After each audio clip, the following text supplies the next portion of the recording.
assistant of Oncology and Radiology department, and today I'm going to present you a video lecture on cervical cancer. As any cancer, cervical cancer has its own risk factors and etiology. First of all, demographic risk factors such as low socioeconomic status, ethnicity and age. Also behavioral risk factors such as early age of intercourse, younger than 16 years old, number of sexual partners, male partner who has multiple sexual partners, long-term use of oral contraceptive pills, smoking, and history of HPV infection. And of course, medical risk factors, for example, immunodeficiency. Human papillomavirus is the main etiological factor. 99% of cervical cancers are associated with an oncogenic HPV subtypes. Human papillomavirus is a non-enveloped DNA virus with a protein capsid. It has more than 100 types. Infects epithelial cells exclusively, and 40 HPV types have an affinity to the lower anogenital tract. Transmission of genital HPV is sexual contact.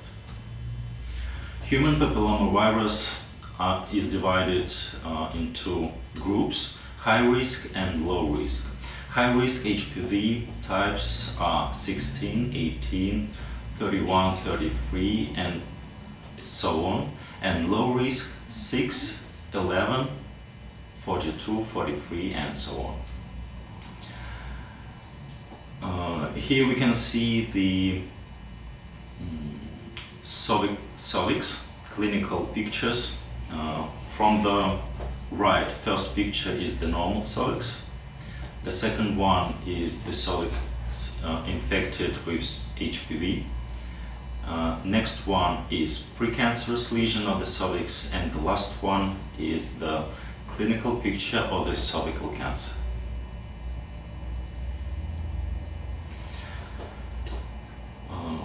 First of all, let's recall the normal structure of the cervix. As we all know, the cervix has two types of epithelia, squamous and columnar. The squamous epithelium is located on the external part of the cervix, and the columnar epithelium is within the cervix, in other words, cervical canal. There is a place where these two epithelium meet together.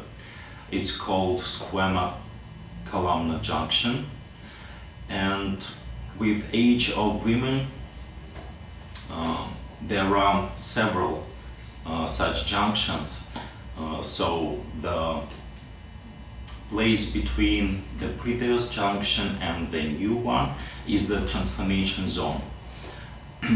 And the transformation zone, this is the area where the cervical neoplasms occur. Let's see the factors which affect the cervix, and especially this squamous columnar junction. First, factors which help to avert out. It is adolescence, pregnancy, use of combinational hormonal contraceptives. And regressive factors is the menopause and other low estrogen status. The precancer for cervix is a cervical intraepithelial neoplasm, in other words CIN. CIN is dysplastic, cytoplasmic and nuclear changes in cervical epithelium, and this is the cancer precursor. Worldwide, 10 million women are diagnosed with high-grade CIN annually, and age is from 25 to 35 mostly. Pathologically, we can divide cervical intraepithelial neoplasia into 3 degrees. First degree, mildly atypical cellular changes in the lower third of the epithelium. Second degree, moderately atypical cell changes to the basal 2/3 of the epithelium. And the severe or third degree, atypical cellular changes which confirms more than 2/3 of the epithelium, and in case of full thickness lesion, it is the carcinoma in situ. Here we can see the picture.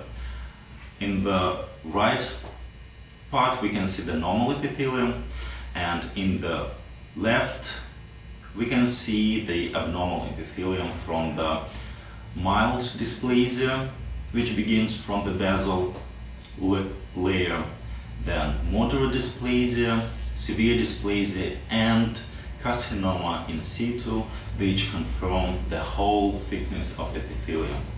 And in case of engagement of basal membrane and moving to the underlying tissues of the cervix, we can say about microinvasive and invasive carcinoma.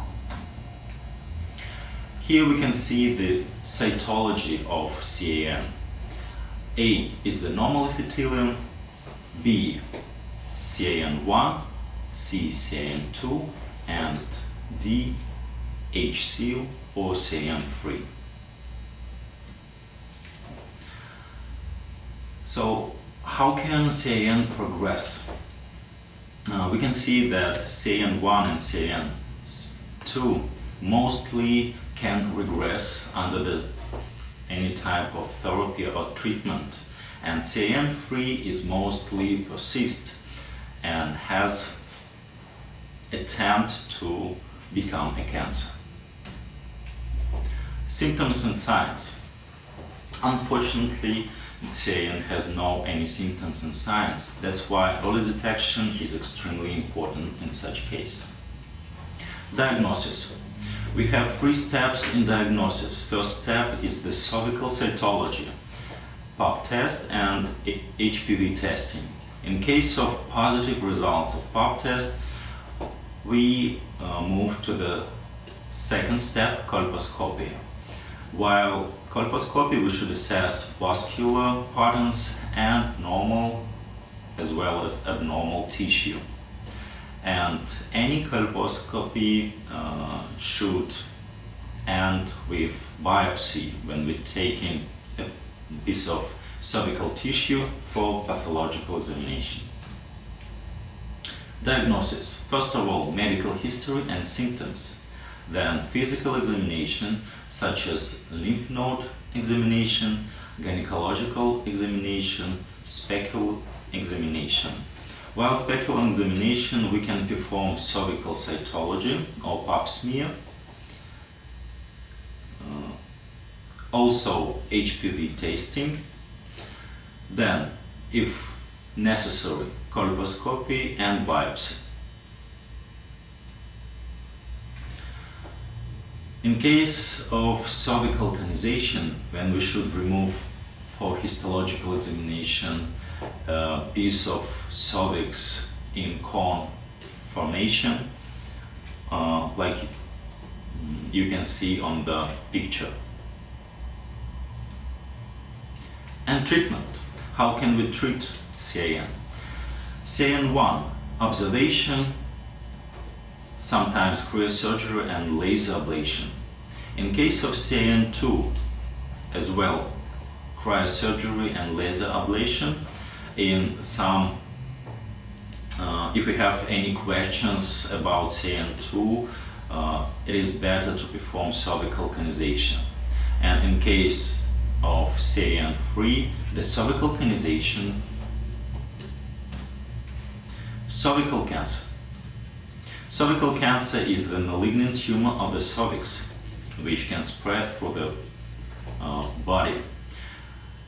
Talking about the incidence, I should say that worldwide cervical cancer ranks second among all malignancies for women and is the 4th leading cause of cancer death. and over 85% deaths are found in developing countries. The median age of diagnosis range from 40 to 59 years. And the most common histological type of cervical cancer is a squamous cell carcinoma, more than 85% of all cervical cancers. Here on the picture you can see the cervical cancer and histological picture of cervical squamous cell carcinoma.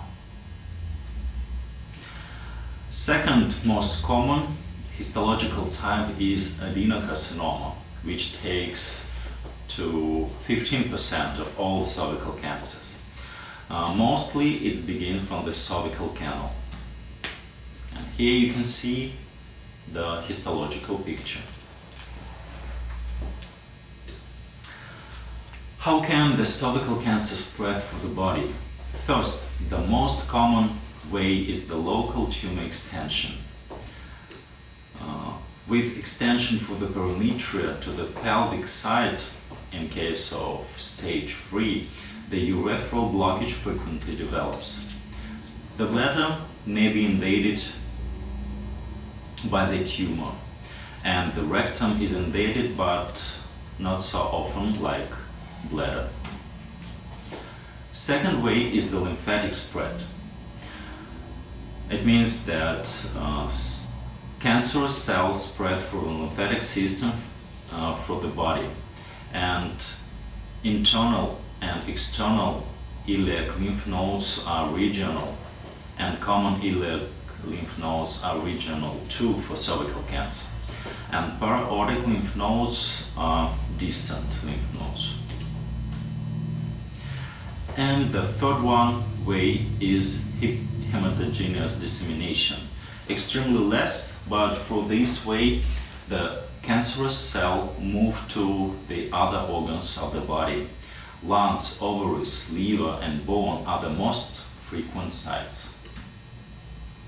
Symptoms.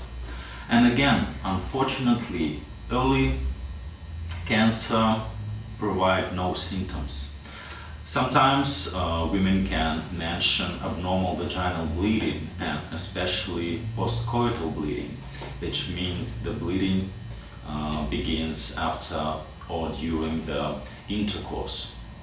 Late symptoms are pain, leg edema, urinary and rectal symptoms such as dysuria, hematuria, rectal bleeding, constipation, and so on. Diagnosis. Again, first of all, medical history and symptoms, then physical examination, cervical cytology, then colposcopy and biopsy, and additional testing like ultrasound, MRI, CT, PET-CT. Here you can see the picture of PET-CT in case of cervical cancer. Staging. We use figure staging, and you can see that first stage of early cancer has several sub-stages. But first stage means that cancer within the cervix. Second stage, then the tumor progress and engage new tissues such as vagina or perimetria. In case of third stage, further progression of the cancer, and you can see that cancer moved to the lower third of vagina or to the bones of pelvis. And fourth, the last stage, divided into two substages, A and B. 4A means that cancer moved to the bladder or to the rectum, and 4B means distant metastasis. Treatment. There are a lot of guidelines about the treatment of cervical cancer. You can see it here. Primary cancer mostly treated with surgery. And here we can see the steps of radical hysterectomy in case of cervical cancer. In young women we can perform radical abdominal tracheectomy. And if there is any contraindications for surgery, we can use radiotherapy for early cancer as well. Here you can see the apparatus for the radiotherapy. And chemotherapy, which we use mostly for advanced cancers. Surveillance. After any type of cancer, we follow up the patients every 3 months for the first year, then every 6 months for the second year, and then annually. While every visit during this surveillance, we take history and provide physical examination, cervical and vaginal histology, cytology, chest X-ray annually, and PET-CT, MRI, CT if necessary. Prevention, the great question. Fortunately, we have screening programs for the cervical cancer. We have vaccines. Also, we recommend practicing the safe sex and good nutrition. HPV vaccines. Today we have Gardasil and Cervarix, which protect from the 16 and 18 the most cancerogenious types of HPV.